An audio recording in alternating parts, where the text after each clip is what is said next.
Astaghfirullah. Bismillahirrahmanirrahim. Assalamualaikum warahmatullahi wabarakatuh. Bihamdillahi wassalatu wassalamu ala rasulillah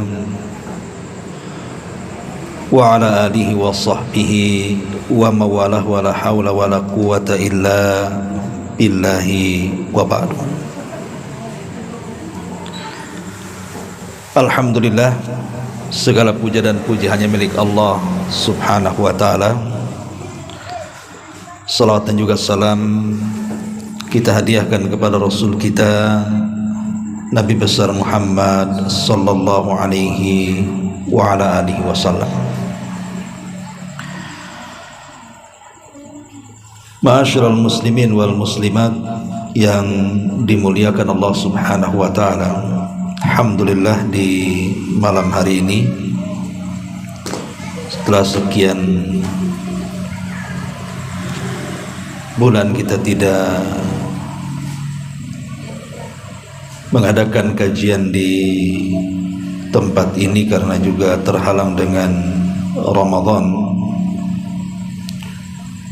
Alhamdulillah di malam hari ini Allah subhanahu wa ta'ala memberikan nikmat kepada kita sehingga kembali kita bisa membuka kajian di malam hari ini, karena sebentar lagi kita akan menghadapi bulan Dzulhijjah, di mana di bulan Dzulhijjah ini banyak amalan-amalan yang sangat istimewa. Dan amalan-amalan itu adalah amalan-amalan besar yang dicatat dalam Islam. Maka kita akan mengambil tema di malam hari ini tentang amalan-amalan penting yang dianjurkan untuk diamalkan di bulan Dzulhijjah. Ma'asyiral muslimin wal muslimat rahimakumullah. Kita tahu bahwa Allah subhanahu wa ta'ala menciptakan bulan dalam satu tahun itu jumlahnya 12. Dari 12 bulan ini Allah kecualikan ada 4 bulan yang disebut dengan Ashhurul Hurum, bulan-bulan suci, bulan-bulan mulia. Tapi dari 4 bulan hurum atau bulan-bulan suci ini, yang paling utama adalah bulan Dzulhijjah. Dari 4 bulan yang disebut dengan Ashhurul Hurum, maka yang paling istimewa itu adalah bulan Dzulhijjah. Karena bulan-bulan Ashhurul Hurum itu 1 Dzulqa'dah, bulan yang sekarang kita lalui, kemudian yang kedua bulan Dzulhijjah, kemudian yang ketiga bulan Muharram, dan yang keempat bulan Rajab. Lah dari 4 bulan hurum ini yang paling istimewa adalah bulan Dzulhijjah. Kenapa sangat istimewa?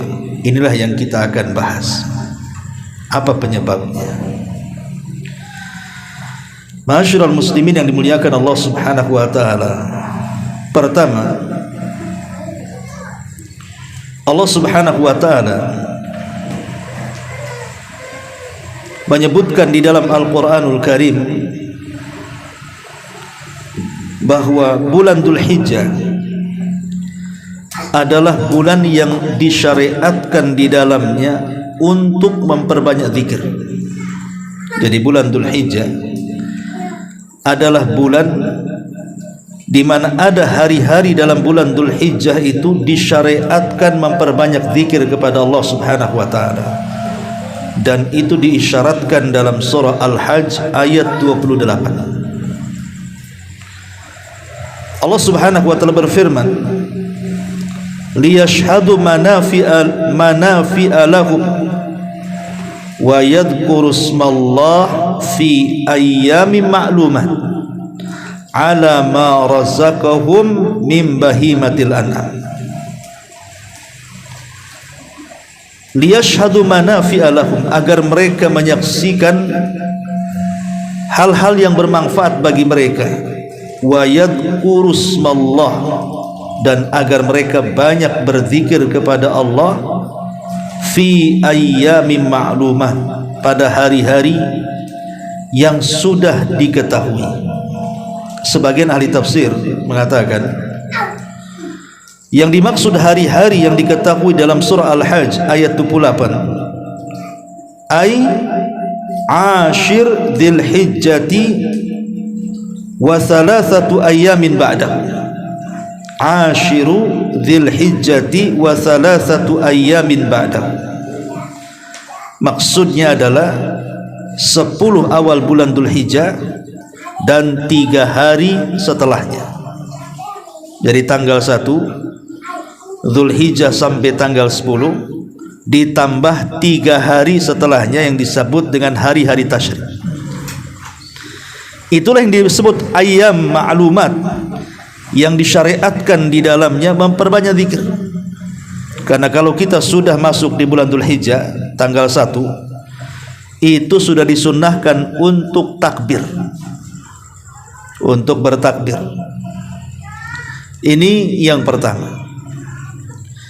Yang kedua, Allah Subhanahu wa ta'ala bersumpah di dalam Al-Quranul Karim, seperti yang disebutkan dalam surah Al-Fajr ayat 2. Allah mengatakan wal fajri walayalin ashri, demi waktu fajar dan demi malam-malam yang 10. Berkata Imam Ibnu Katsir rahimahullahu taala, walayalin ashri, kata Imam Ibnu Katsir adalah al-muradu biha ashru dzil hijjati, kama qala Ibnu Abbasin wa Ibnu Zubair wa Mujahid wa ghairu wahidin minas salafi wal khalaf.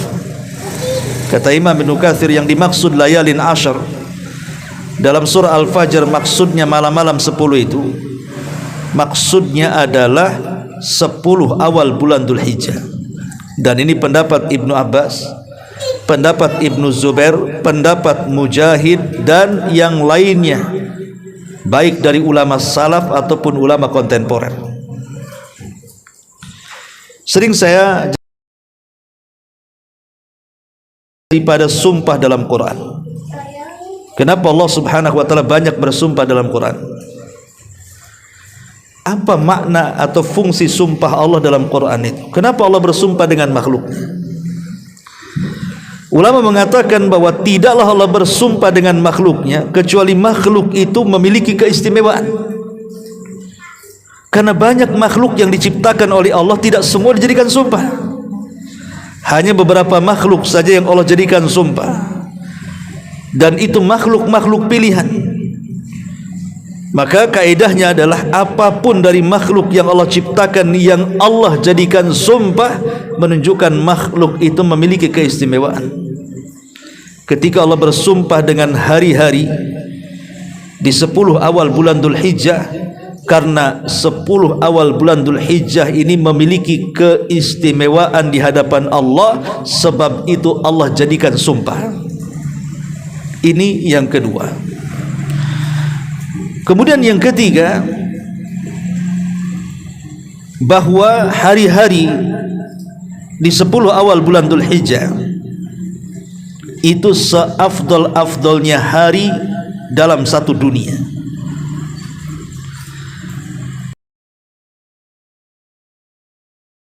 Yang senantiasa berputar di antara kita. Kemudian dari hari berganti pekan, dari pekan berganti bulan, dari bulan berganti tahun. Begitulah waktu diputar-putar oleh Allah Subhanahu wa ta'ala. Lah hari-hari dalam setahun itu kan banyak jumlahnya, tetapi dalam setahun itu ada hari-hari yang dinyatakan paling afdol hari-hari dunia. Dan itu dijelaskan di dalam hadis Nabi sallallahu alaihi wasallam. Kata Nabi sallallahu alaihi wasallam dari hadis Jabir bin Abdullah radhiyallahu an, afdalu ayyamid dunya al-ashru. Seutama-utama hari di dunia ini adalah 10 awal bulan Dzulhijjah. Lihat kata Rasul, seutama-utama hari di dunia adalah al-ashru, maksudnya ashru Dzulhijjah, 10 awal bulan Dzulhijjah. Kila dikatakan wala mislahunna fi sabilillah, wala mislahunna fi sabilillah illa rajulun affara wajhahu bit-turabi. Kemudian dikatakan, ya Rasulullah, apakah orang-orang yang beramal soleh di hari-hari tersebut, maksudnya di 10 awal bulan Dzulhijjah yang merupakan hari terbaik dunia, kalau ada orang yang beramal itu setara dengan orang-orang yang berjihad di jalan Allah? Kata Nabi SAW, tidak setara, kecuali kalau yang berjihad itu mengotori wajahnya dengan tanah alias syahid, baru setara. Lihat, Nabi SAW sampai mengatakan seutama-utama hari dunia ada 10 awal bulan Dzulhijjah. Kemudian dikatakan, baik wahai Rasul, kalau memang yang paling utama dalam setahun itu 10 awal bulan Dzulhijjah, apakah orang yang beramal soleh, umpamanya sedekah, puasa, baca Quran, berzikir, silaturahim, birrul walidain, sebutkan amal soleh yang lainnya, apakah setara pahalanya dengan orang yang berjihad di jalan Allah? Kata Nabi SAW, tidak setara, kecuali yang berjihad ini mati syahid, baru setara. Coba bayangkan logika ikhwan, orang yang berjihad, berperang, itu tidak semua orang bisa kan, karena butuh keberanian. Orang kalau tidak berani mana bisa jihad? Mendengar petasan aja lari. Orang tidak pernah biasa berjihad. Jangan itu, orang tak terbiasa jihad terkadang melihat darah saja lemas, belum lagi bunuh orang dia sudah lemas duluan tuh. Karena memang jihad itu perlu keberanian, kalau tidak berani mana bisa. Tetapi begitulah jihad. Kenapa kemudian perlu keberanian, keikhlasan, dan begitu seterusnya? Karena memang pahalanya juga luar biasa. Orang yang mati syahid itu, orang yang berjihad di jalan Allah Subhanahu wa taala. Tetapi kita tidak perlu harus turun ke medan perang atau medan tempur untuk melawan musuh. Cukup memperbanyak amal soleh di 10 awal bulan Dzulhijjah itu setara dengan orang yang mati syahid. Saking mulianya hari-hari di 10 awal bulan Dzulhijjah ini. Ini yang ketiga. Yang keempat,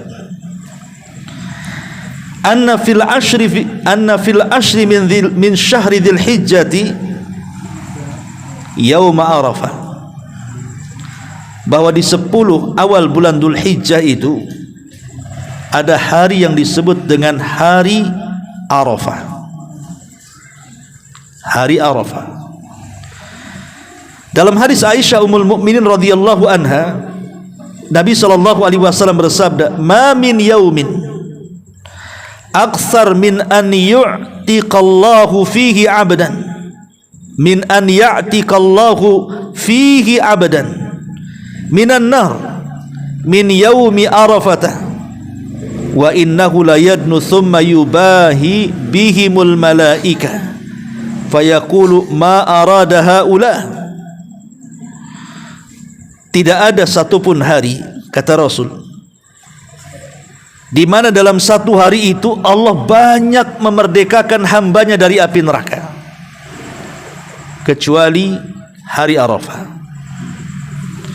Karena hari Arafah itu tempat berkumpulnya jemaah haji, dan yang menentukan sah dan tidaknya haji itu adalah Arafah. Disitulah ada syariat wukuf, namanya wukuf di Arafah. Bagi yang tidak haji diganti dengan puasa. namanya puasa Arafah, tanggal 9. Ya. Lah ketika manusia berkumpul di padang Arafah, disitulah Allah Subhanahu wa ta'ala banyak memerdekakan hamba-hambanya dari api neraka. Dan itu tidak terjadi di hari selain Arafah dalam 1 tahun. Allah banyak memerdekakan hamba-hambanya dari api neraka itu hanya ada di hari Arafah. Bahkan Allah Subhanahu wa ta'ala mendekat kepada hambanya, turun dari langit mendekat kepada hambanya. Kemudian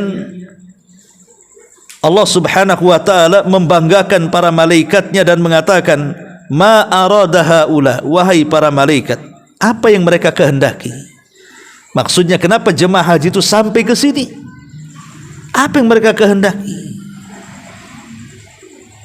Ma'asyiral muslimin yang dimuliakan Allah Azza wa Jalla, maka kemudian para malaikat menjelaskan bahwa mereka datang dalam kondisi susah, berdebu, berjalan kaki hanya untuk mencari ampunannya, mencari ampunanmu ya Allah. Maka Allah Subhanahu wa ta'ala mengampuni dosa manusia sebanyak yang ada di padang Arafah itu. Dan ini merupakan keistimewaan gitu ya, 10 awal bulan Dzulhijjah, di mana ada 1 hari yang disebut hari Arafah. Dan Arafah sendiri, kenapa disebut Arafah? Arafah kan semacam tempat, di situ ada gunung, ada Jabal Rahmah namanya di Arafah itu. Ada yang mengatakan disebut Arafah karena ketika Ibrahim menyelesaikan membangun Ka'bah, maka Allah Subhanahu wa ta'ala mengajarkan Ibrahim manasik haji. Maka setiap Allah mengajarkan manasik haji, Allah mengatakan kepada Ibrahim, arafta ya Ibrahim, engkau tahu Ibrahim? Maka Ibrahim mengatakan, araftu. Aku tahu. Setiap Allah mengajarkan sebuah ajaran, Ibrahim mengatakan araftu. Kemudian diajarkan lagi araftu. Maka tempat itulah kemudian Ibrahim yang mengatakan araftu. Dalam bahasa Arabnya araftu, aku tahu. Ya. Maka namanya disebut Arafah. Ini satu riwayat. Ada yang mengatakan Arafah di sini karena manusia yata'arafu adz-dzunub. Mereka saling mengakui satu dengan yang lainnya tentang dosa-dosa yang pernah mereka lakukan. Makanya orang yang haji kemudian mereka wukuf di Arafah, maka di antara hal yang dianjurkan ketika mereka sedang wukuf adalah mengingat dosa-dosa yang pernah dilakukannya, kemudian minta ampun kepada Allah di situ, dan Allah akan mengampuni dosa-dosanya, sehingga setelah dia pulang ke rumah dari manasik haji, maka dia seperti anak yang baru dilahirkan orang tuanya. Makanya tempat itu kenapa disebut Arafah? Karena di situ tempat pengakuan dosa dan tempat bertobat dari dosa. Ini satu riwayat. Kemudian yang ketiga, dia juga mengatakan disebut Arafah karena ketika Adam turun ke bumi di Sri Lanka, kemudian Hawa di Jeddah, keduanya saling mencari, berjumpalah di Arafah. Kenapa disebut Arafah? Karena Adam mengenali, maka tempat itu disebut Arafah. Ada juga yang mengatakan kenapa disebut Arafah? Karena di situ tempat kenalannya jemaah haji satu dengan yang lainnya. Kamu dari mana? Asal kamu dari suku mana? Asal kamu dari negara mana? Akhirnya saling kenal di situ. Maka disebut Arafah.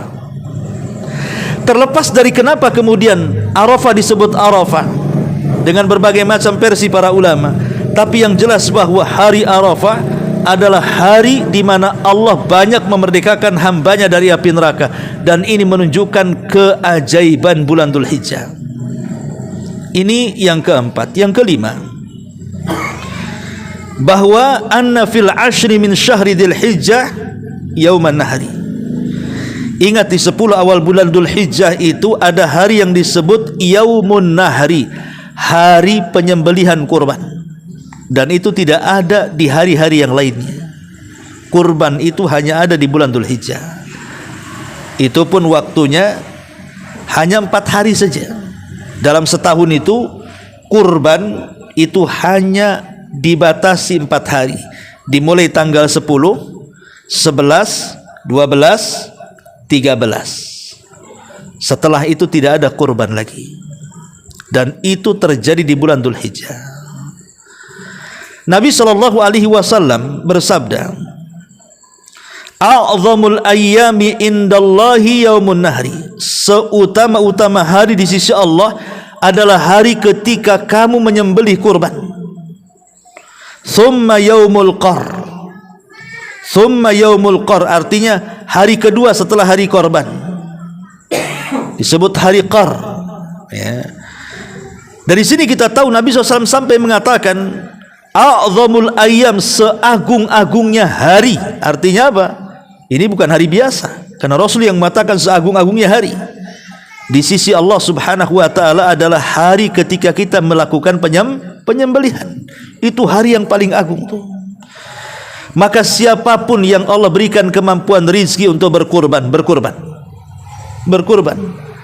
Kalau kita punya kemampuan, tidak sanggup membeli unta, beli sapi. Tidak bisa membeli sapi, beli kambing. Tidak bisa membeli kambing urunan 7 orang 1 sapi.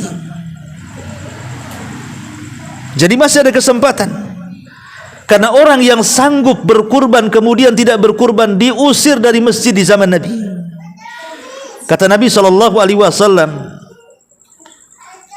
barang siapa yang Allah berikan kecukupan, man kana lahu sa'ah, barang siapa yang Allah berikan kecukupan, bi an yudhahiyah, bahwa dia harus berkurban, falam yudhahi, tapi tidak mau berkurban, kata Rasul, apa katanya? Fala yaqrabanna musallana, jangan dekat tempat sembahyang kami. Diusir oleh Nabi. Orang yang sanggup berkurban tidak mau berkurban, karena di mata Rasul berkurban ini sesuatu yang sangat istimewa. Hari ini itu bentuk penghadiahan kita sebagai hamba kepada Allah Subhanahu wa ta'ala. Ini yang ke-5. Yang ke-6, anna fil ashri min syahri Dzulhijjah ijtima'u ummahatil ibadah minha, bahwa di 10 awal bulan Dzulhijjah itu terkumpul usul ibadah, maksudnya sumber ibadah, atau dengan kata lain arkanul Islam, rukun-rukun Islam itu terkumpul di 10 awal bulan Dzulhijjah. Mulai syahadat, solat, zakat, puasa, haji, itu bisa dilakukan di 10 awal bulan Dzulhijjah. Tapi tidak bisa dilakukan di luar bulan Dzulhijjah. Ramadan mungkin bisa syahadat, mungkin bisa solat, mungkin bisa puasa, mungkin bisa zakat, tapi haji tidak bisa. Tidak bisa melaksanakan haji di bulan Ramadan. Tetap kurang, masih 4. Tapi di bulan Dzulhijjah kita bisa berpuasa, kita bisa zakat, kita bisa bersyahadat, kita bisa berpuasa, bahkan kita bisa berhaji. Karena haji itu hanya dilakukan di bulan Dzulhijjah, dimulai tanggal 8, diakhiri tanggal 13 tasyrik, 6 hari, ya. Makanya kenapa bulan Dzulhijjah itu bulan yang luar biasa, karena terkumpul padanya pokok daripada ibadah yang tidak bisa dikumpulkan di bulan-bulan yang lainnya sampai pun ke Ramadan. Ini menunjukkan apa? Keistimewaan bulan Dzulhijjah, ya. Ini yang keberapa? Yang ke-6, ya. Yang ke-7, annal amala yafdulu fil ayyamil ashri min Dzulhijjati ala ghairihi minal ayyam. Amalan apapun yang kita kerjakan itu melebihi dibandingkan hari-hari di luar daripada bulan Dzulhijjah. Amalan apapun yang kita lakukan di bulan Dzulhijjah, terutama di 10 awal bulan Dzulhijjah, itu lebih utama dibandingkan beramal di hari-hari di luar daripada 10 awal bulan Dzulhijjah. Perhatikan hadis Nabi. Kata Nabi SAW, ma min ayyamin al-amalu salihu fiha ahabbu ilallah min hadhil ayyamil ashr. Qalu ya Rasulullah walal jihadu fi sabilillah. Qala walal jihadu fi sabilillah illa rajulan kharaja bi nafsihi wa mali thumma lam yarji min dhalika bi syai'in. Akhrajahu Ahmad fi musnadihi. Tidak ada hari-hari, kata Rasul, yang amal soleh di dalamnya dilakukan lebih dicintai Allah. Coba, lebih dicintai. Tidaklah ada hari-hari yang amal soleh di dalamnya lebih dicintai Allah dibandingkan amalan yang dilakukan di 10 awal bulan Dzulhijjah. Sahabat heran, kenapa di 10 awal bulan Dzulhijjah itu kalau kita beramal itu Allah sangat senang dengan kita. Walaupun beramal soleh di mana bulan pun Allah senang. Kita mau beramal soleh di bulan Syawal, ya Allah senang. Kita mau beramal soleh di bulan Jumadil Awal, ya Allah senang. Kita beramal soleh di bulan Sya'ban, ya Allah senang. Kita mau beramal soleh di bulan Ramadan, Allah juga senang. Tapi kalau dilakukan di 10 awal bulan Dzulhijjah, Allah makin senang. Kesenangan Allah bertambah-tambah lagi bagi orang-orang yang beramal soleh di bulan Dzulhijjah ini. Makanya para sahabat heran, takjub, sehingga para sahabat bertanya Rasul, apakah orang yang beramal soleh di 10 awal bulan Dzulhijjah setara dengan orang yang berjihad di jalan Allah? Kata Rasul, tidak, kecuali kalau berjihadnya, satu, dia bawa hartanya dan diludeskannya hartanya di jalan Allah. Yang kedua, dia bawa jiwa. Dengan kata lain, habis kekayaannya dan hilang nyawanya, dan dua-duanya dipersembahkan untuk Allah Subhanahu wa ta'ala, baru sebanding. Ini yang ketujuh, ya. Ma'asyiral muslimin yang dimuliakan Allah Subhanahu wa ta'ala, adapun amalan-amalan tambahan di bulan Dzulhijjah, pertama ada'u manasikil haji wal umrah. Sangat dianjurkan untuk melaksanakan haji dan umrah. Bagi yang Allah berikan rizki, kesanggupan berangkat haji, haji. Karena bagaimanapun tidak ada balasan bagi yang haji yang mabrur kecuali sorga. Al-hajjul mabrur laisa lahul jaza illa al-jannah. Haji yang baik itu tidak ada balasan kecuali sorga. Yang kedua, al-muhafadhatu ala salatil faridati wan nafilah. Ingat, sangat dianjurkan lebih lagi menjaga solat 5 waktu dan sunnah-sunnah. Karena orang yang beramal soleh di 10 awal bulan Dzulhijjah atau umumnya di bulan-bulan hurum itu dilipat gandakan pahalanya, sebagaimana perkataan Ibnu Abbas radhiyallahu anhu. Kemudian yang ketiga, puasa. Puasa yang disebut dengan puasa Arafah. Kapan puasa Arafah? Tanggal 9 bulan Dzulhijjah. Itu sangat dianjurkan melaksanakan puasa Arafah. Kemudian juga di antara hal yang sangat dianjurkanlah as-sadaqah, memperbanyak sedekah. Memperbanyak sedekah, karena sedekah itu amalan yang luar biasa. Kemudian yang kelima, at-takbir wa tahmid wa tahlil wa dzikr. Memperbanyak takbir, memperbanyak tahmid, tahlil dan zikir, dan itu dimulai dari awal bulan Dzulhijjah. Kita sudah mulai bertakbir, Allahu akbar, Allahu akbar, Allahu akbar, Allahu akbar, la ilaha illallah, Allahu akbar, Allahu akbar walillahil hamd. Kita bertakbir, ya. Kemudian juga yang sangat dianjurkan adalah ibadah kurban yang saya sudah sebutkan di awal.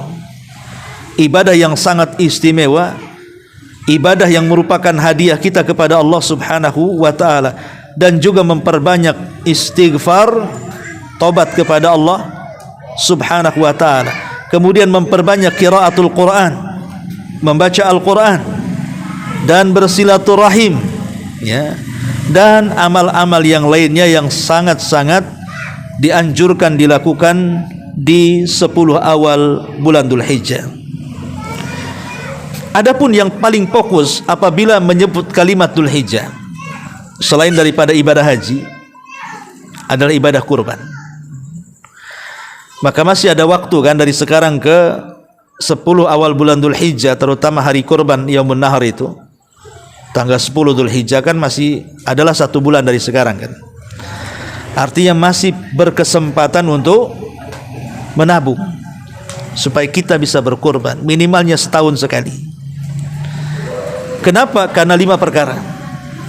Pertama, kurban itu bentuk taqarrub, mendekatkan kita kepada Allah Subhanahu wa taala yang paling cepat. Yang kedua, tarbiyatun nafsi, mentarbiah diri untuk senantiasa menjadi hamba yang baik kepada Khalik sang penciptaannya.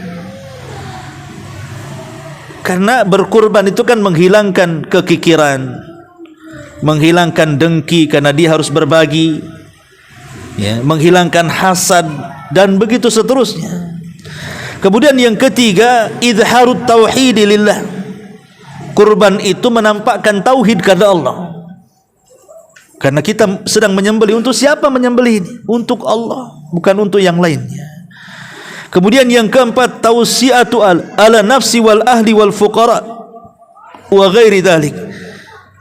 Mengajarkan kita dermawan sehingga kita bisa bersedekah kepada fakir miskin, kepada anak-anak yatim, kepada orang yang berhajat, bahkan untuk menyambung silaturahim dengan keluarga dan sanak famili.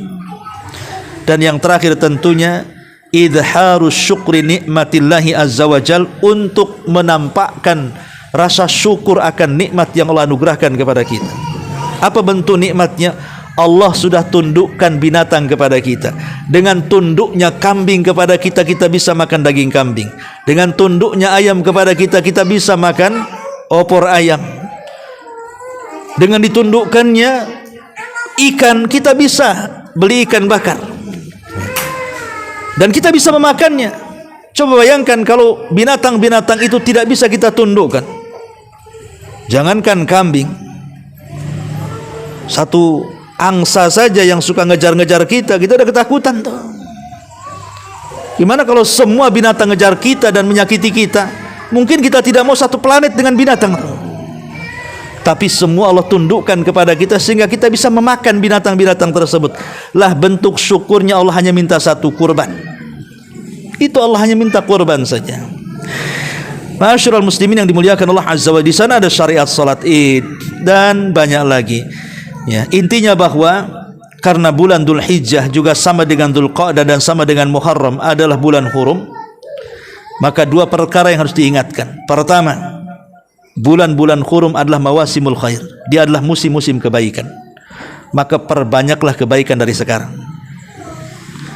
Karena siapapun yang berbuat baik, Allah lipat gandakan pahalanya. Yang kedua, hindari maksiat. Jangan bermaksiat mulai sekarang.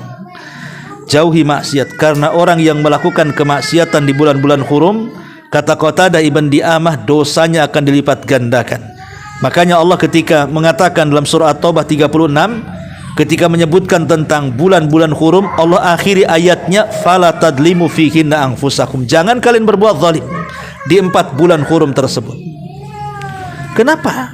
Larangan zalim hanya di 4 bulan ini. Apakah kita boleh berbuat zalim di selain 4 bulan ini? Ya tidak boleh. Zalim di mana bulan pun tak boleh. Tapi Allah lebih menekankan di 4 bulan ini.